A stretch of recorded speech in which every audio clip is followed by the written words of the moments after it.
Hello everyone, welcome to my channel. In this video we will be discussing about pedagogy. The term pedagogy, which means method of teaching. Okay, pedagogy means method of teaching, जिसे एक teacher अपने classroom में apply करता है. Pedagogy का देखिए मैंने समझाया हुआ भी है इजीली अंडरस्टूड करने के लिए.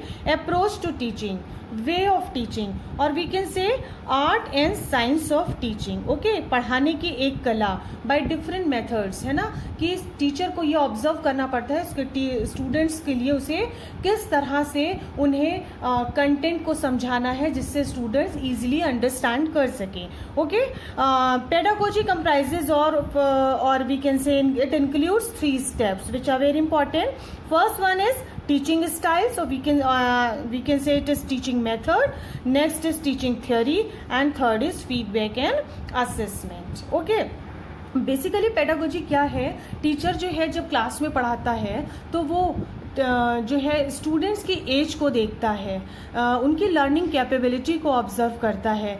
अगर एक पेडागोजी यानी एक मेथड ऑफ टीचिंग, मान लीजिए वो लेक्चर मेथड अप्लाई कर रहा है, उससे इस क्लास के 20% स्टूडेंट्स को समझ में आ रहा है, उनको वो मेथड जो है वो समझ में आ रहा है कि उसके थ्रू उन्हें कंटेंट ज़्यादा क्लियर हो रहा है, तो इट्स नॉट नेसेसरी कि नेक्स्ट 20% जो क्लास की स्ट्रेंथ है उनको भी उसी मेथड से वो कंटेंट क्लियर हो रहा हो या वो उनको समझ में आ रहा हो.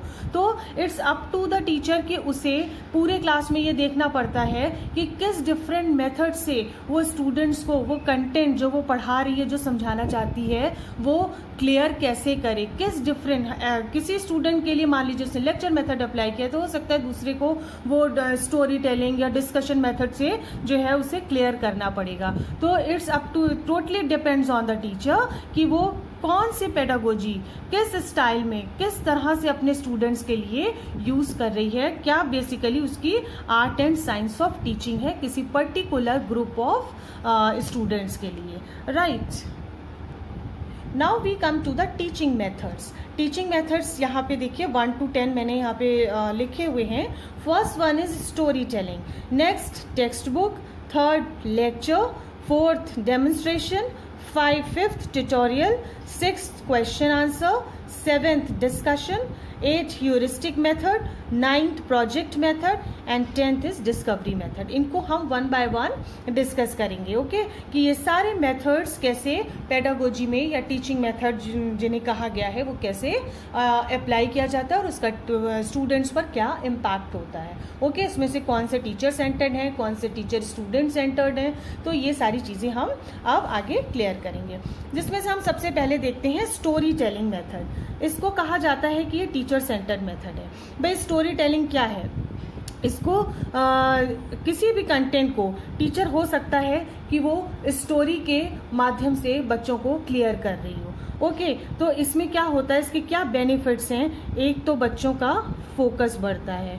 ठीक है, जो भी टीचर साइड बाय साइड उनको स्टोरी सुनाती जा रही है ना, स्टोरी में भी कोई लीडर से रिलेटेड हो सकती है, या फिर अगर ये मान लीजिए प्री प्राइमरी के बच्चे हैं तो टर्टवाइज एंड हेयर की स्टोरीज, रैबिट की स्टोरीज जो टीचर सुना रही है ना, तो उससे क्या होता है कि बच्चों का एक तो इमेजिनेशन बढ़ रहा है. दूसरे, जब टीचर स्टोरी बोलती है तो बीच बीच में वो कुछ ऐसे वर्ड्स बोलती है जिसमें स्टूडेंट्स इंटरेस्ट लेकर पूछते हैं कि व्हाट डज इट मीन. तो बाय दिस वे उनकी वोकेबलरी इंक्रीज हो रही है. ओके, बच्चों का एक इंटरेस्ट डेवलप होता है स्टोरी टेलिंग के थ्रू. अगर टीचर कोई मान लीजिए कोई किसी लीडर की स्टोरी सुना रही है या कोई जनरल एक लाइफ से रिलेटेड स्टोरी भी सुना रही है तो बच्चों को उससे मॉरल वैल्यू भी मिलती है. ओके, और बच्चों का एक इमेजिनेशन भी अच्छा होता है, फोकस अच्छा होता है, वोकेबलरी इंक्रीज होती है इंटरेस्ट के साथ, क्योंकि वो सुन रहे होते हैं ना. फिर वो जब बीच बीच में क्वेश्चन करते हैं तो टीचर उन्हें बेटर एक्सप्लेन करती है, तो जिससे उन्हें लगता है कि yes they have learn something और उनको कंटेंट वो टॉपिक ज़्यादा क्लियर होता है. ओके, और इसमें क्या होता है, लास्ट अगर हम देखते हैं कि इसमें बच्चों का कंसंट्रेशन, मेन जो है उनका कंसंट्रेशन उस कंटेंट के लिए जो है वो ज़्यादा बढ़ता दिखाई देता है. इसमें टीचर सेंटर्ड हम इसको इसलिए कहते हैं कि इसमें टीचर ज़्यादा एक्सप्लेन कर रही होती है और बच्चे उसको सुन रहे होते हैं. बीच में बच्चे करते हैं बट मोर ओवर ये जो है टीचर सेंटर्ड मेथड है. Okay okay, now come to the next one, text book method. Text book method में हम देखते हैं कि this is also a teacher centred method. कैसे? जितनी भी हमारी एनसीईआरटी की या कोई भी जो हमारी टेक्स्ट बुक जो प्रिस्क्राइब हैं, जितनी भी हमारी टेक्स्ट बुक प्रिस्क्राइब हैं, वो किस चीज़ पर बेस्ड हैं? बच्चों की एज पर, है ना, उनकी साइकोलॉजी को ध्यान में रखकर जो है वो एनसीईआरटी ने जो है, अगर मान लीजिए कोई जितनी भी बुक्स बनाई गई हैं वो इन दो चीज़ों, इन दो फैक्टर्स के बेसिस पर बनाई गई हैं, राइट। तो टीचर जब पढ़ाता है तो टेक्स्ट बुक में क्या होता है, वो इसको जो भी मतलब बुक होती है वो बच्चों के एज के अकॉर्डिंग ही डेवलप की गई होती है। तो इससे बच्चों की एक तो क्या चीज़ है चेंज होती है, फर्स्ट रीडिंग, है ना, अगर या तो टीचर हो सकता है खुद एक्सप्लेन कर रहा हो या वो बच्चों से रीडिंग कर रहा है, दोनों ही केस में जो है बच्चों की रीडिंग इंक्रीज होती है, कॉम्प्रिहेंशन। ओके, तो ये सारी चीज़ें जो है वो टेक्स्ट बुक के मेथड में आती हैं। अगर ये हम वी कैन से कि ये लर्नर सेंटर्ड भी हो सकती है। ये लर्नर सेंटर्ड कैसे हो सकती है कि या तो टीचर खुद जो है रीड करके बच्चों को एक्सप्लेन कर रही है या फिर वो बच्चों से रीडिंग करा रही है। In the both way this method is very helpful. Next method is lecture method, जिसका हिंदी में मीनिंग होता है व्याख्यान। ओके, ये बहुत ही एक वी कैन से कि एक ट्रेडिशनल मेथड है। पहले के टीचर्स भी इसको यूज करते थे कि वो सिर्फ लेक्चर देते थे और स्टूडेंट सुनते थे, और मतलब एक तरीके से जो स्टूडेंट है वो एक पैसिव लर्नर हुआ करता था, है ना, जो स्टूडेंट है वो पैसिव लर्नर हुआ करता था। ठीक है, आपको समझ में आ रहा है? यहाँ पे ये पैसिव लर्नर स्टूडेंट्स इसलिए होते थे कि टीचर जो है वो सिर्फ टॉपिक को समझाता था, लेक्चर देता था, और जो है स्टूडेंट उसको सिर्फ सुनते थे, समझते थे, फिर खुद रीड करते थे। ओके, इसको जो है हम चॉक एंड टॉक मेथड भी कहते हैं। Okay, chalk and talk method, है ना, जो फिर उसके बाद अगर पुराने ज़माने में देखे जो ऋषि मुनि पढ़ाते थे वो भी एक लेक्चर मेथड ही होता था। वो और वर्बली पढ़ाते थे, बाद में जो है टीचर क्लास में आके चॉक उठाई और ब्लैक बोर्ड पे लिखना शुरू कर दिया, बच्चों से कुछ क्वेश्चन पूछे, तो ठीक है, इस तरीके से इसको चॉक एंड टॉक मेथड भी कहते हैं। लेकिन इसमें दो तीन चीज़ें ध्यान रखना चाहिए। एक तो जो टीचर पढ़ा रहा है, जो कंटेंट पढ़ा रहा है, इट शुड बी सिस्टमैटिक, दूसरा लॉजिकल, ओके, और तीसरा इम्प्रेसिव होना चाहिए। आप जिस तरीके से पढ़ा रहे हैं कंटेंट बिल्कुल लॉजिकली सिस्टमैटिक और इतना इम्प्रेसिव हो कि स्टूडेंट्स को सुन के समझ में आए, अंडरस्टैंड। इसमें कोई जो है इंडिविजुअल डिफरेंसेस की बात नहीं आती है। इसमें लेक्चर मेथड में बस जो है एक्सप्लेनेशन एंड सेल्फ रीडिंग को जो है वो बढ़ावा दिया जाता है। Fourth method is demonstration method. Demonstration means कुछ शो करके, कुछ दिखा के, show and then teaching. Okay, जब हम किसी क्लास में देखिए पढ़ाते हैं तो कुछ टीचर जो हैं वो इस तरीके के मेथड्स अप्लाई करते हैं कि कोई चार्ट बना के ले जाते हैं, कोई मैप बना के ले जाते हैं। सपोज अगर कोई टीचर जो है वो किसी स्टूडेंट को, 7th क्लास के स्टूडेंट को अगर वो सोलर सिस्टम एक्सप्लेन करना चाहती है तो वो क्या करती है, या तो स्टूडेंट से मॉडल बनवाएगी पहले, या फिर खुद एक मॉडल लाके सोलर सिस्टम का रखेगी और उसके बेसिस पर उनको वो सारी चीज़ें क्लियर करेगी, वो एक्सप्लेन करेगी। ओके, तो ये डेमो हो गया सोलर सिस्टम का, और साइड बाय साइड वो जो है अब उसको जो है एक्सप्लेन करती है बच्चों को कि what is about solar system. ठीक है, तो इसमें जो इसको we can say teacher and learner, teacher and learner ये सेंटर्ड, दोनों तरह का ये मेथड हो सकता है, क्योंकि इसमें टीचर जो भी बता रही है, समझा रही है, उससे बच्चे जो है वो इक्वली बेनिफिट हो रहे हैं। ओके, अब डेमोन्स्ट्रेशन में जो है क्या कहते हैं कि हम शो एंड टेल मेथड भी होता है। पहले अगर हम प्री प्राइमरी या प्राइमरी लेवल पर देखें तो कोई बच्चों को top.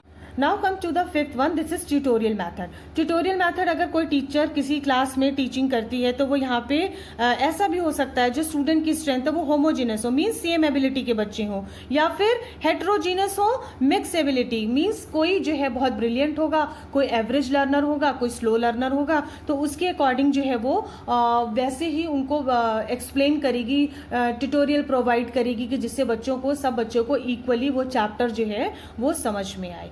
Right. Next, sixth one is question answer method. This method was given by Socrates. सॉक्रेट जो थे उन्होंने ये मेथड दिया था. Okay, Socrates given this method. Understand. Question answer method नाम से ही समझ में आ रहा है कि टीचर क्वेश्चन करती है एंड स्टूडेंट आंसर करते हैं. टीचर इस तरीके से पहले उस टॉपिक को, उस कंटेंट को, मटेरियल को इस तरीके से एक्सप्लेन करती है स्टूडेंट को, फिर उस बेस्ड जो है उनसे क्वेश्चन करती है, स्टूडेंट से आंसर पूछती है. ओके, तो we can say it is a reciprocal. Reciprocal means both, even learner जो स्टूडेंट है हमारे and the teacher, both are equally involved. Okay, दोनों का ही इसमें एक बराबर से रोल है कि टीचर जो है वो क्वेश्चन आस्क करती है. ओके, एंड लर्नर जो है वो आंसर देते हैं. If they are not answerable तो टीचर उसको एक्सप्लेन करके फिर आंसर को जो है वो समझाती है कि both are equally benefited. 7th is discussion method, जिसको कहते हैं परिचर्चा. ये जो है थोड़ा हायर स्टैंडर्ड में जाके आ जाता है, जहां पर या फिर हम देख सकते हैं बेसिकली आजकल टीचर्स जो है वो 9 से 12 के बीच में जो टीचर है किसी टॉपिक पे बच्चों से डिस्कशन भी करते हैं, है ना, जिसमें कुछ कोई टॉपिक अगर स्टार्ट किया जाता है तो उस पर कुछ ओपन माइंडेड क्वेश्चंस पूछ सकते हैं. टीचर जो है वो स्टूडेंट से ओपन माइंडेड क्वेश्चन पूछता है जिसके वो आंसर जो है वो देते हैं. उन्हें कुछ ऑप्शन दिया जा सकता है. ओके, कुछ इसमें अगर इस तरीके के जो मेथड अगर टीचर अप्लाई करती है तो उससे स्टूडेंट्स क्या बेनिफिट होता है, उनका एक लिसनिंग अप्रोच बढ़ती है ना, दूसरों को सुनने की क्षमता बढ़ती है. जो दूसरे पहले कह रहे हैं उनके विचार सुन ले, फिर उसके बाद अपने विचार रखें. ठीक है, एक ग्रुप में ग्रुप डिस्कशन की एक हैबिट उनमें आती है. तो this method is basically for जब जो है स्टूडेंट्स के ग्रुप बनाकर टीचर जो है उनको किसी टॉपिक पे एक्सप्लेन करती है, डिस्कस करती है और उनके व्यू पॉइंट जानती है ना, और उनके क्या होता है ज़्यादा जो है उनकी थिंकिंग एबिलिटी इंक्रीज होती है. जब वो जितना सोचते हैं उतना ही ज़्यादा वो सोचकर आंसर देते हैं. ठीक है, तो उनकी थिंकिंग एबिलिटी इंक्रीज होती है. Right. Next 8th one is heuristic method. Okay, this method was given by H.E. Armstrong. H.E. Armstrong ने इस मेथड को दिया था, है ना. बेसिकली ये क्या है, child centred method. Child centred method. Okay, इसमें हर एक स्टूडेंट को जो है वो फ्रीडम होती है क्वेश्चन पूछने की. उनको जो भी दिया जाता है उसको वो उनसे पूछा जाता है, उनसे एक्सप्लेन करने की उनको जो है वो मौका दिया जा सकता है. बेसिकली हम इसे कह सकते हैं कि ये प्रॉब्लम सॉल्विंग. प्रॉब्लम सॉल्विंग क्या, मान लीजिए जैसे कि एक प्रॉब्लम अराइज की गई, एक प्रॉब्लम दी गई स्टूडेंट को. ठीक है, फिर वो उसके बेसिस पर एक हाइपोथेसिस हमें पता है ना कि एक टेंटेटिव सॉल्यूशंस की जगह हम इसे कह सकते हैं यहाँ पे कुछ एजम्पशन स्टूडेंट्स अपने लगाते हैं उस प्रॉब्लम के बेसिस पर कि इसका कैसे वो पॉसिबल सॉल्यूशंस निकाल सकें. ओके, तो यहाँ पे पहले एक प्रॉब्लम दी जाती है जिसके बेसिस पर वो कुछ टेंटेटिव सॉल्यूशन, एजम्पशन या पॉसिबल सॉल्यूशन फाइंड आउट करने की वो स्टूडेंट कोशिश करते हैं. ओके, ये इमेजिनरी है. ठीक है, इंडिविजुअल है. इंडिविजुअली हर स्टूडेंट को जो है इंडिपेंडेंट होकर चांस मिलता है अपने व्यू पॉइंट रखने का, खुद को एक्सप्लेन करने का. Right, I think this is clear to you all. Next 9th is project method. This method was given by, किसने दिया था, काफी जाना माना नाम है, given by W.H. Kilpatrick. Okay, इन्होंने ये मेथड जो है वो टीचिंग मेथड को दिया था. ओके, ये बेसिकली क्या होता है, प्रोग्रेसिव एजुकेशन में बिलीव करता है. प्रोग्रेसिव एजुकेशन क्या होती है, जहाँ पे प्रैक्टिकली सब कुछ सिखाया जाता हो, प्रैक्टिकल चीज़ों को, है ना, हर चीज़ को बच्चा जो है प्रैक्टिकली अंडरस्टैंड करे. ओके, जिसे एक वर्ड कहा जाता है प्रैग्मेटिज्म. ओके, प्रैग्मेटिज्म, है ना, ये भी इसी से रिलेटेड है.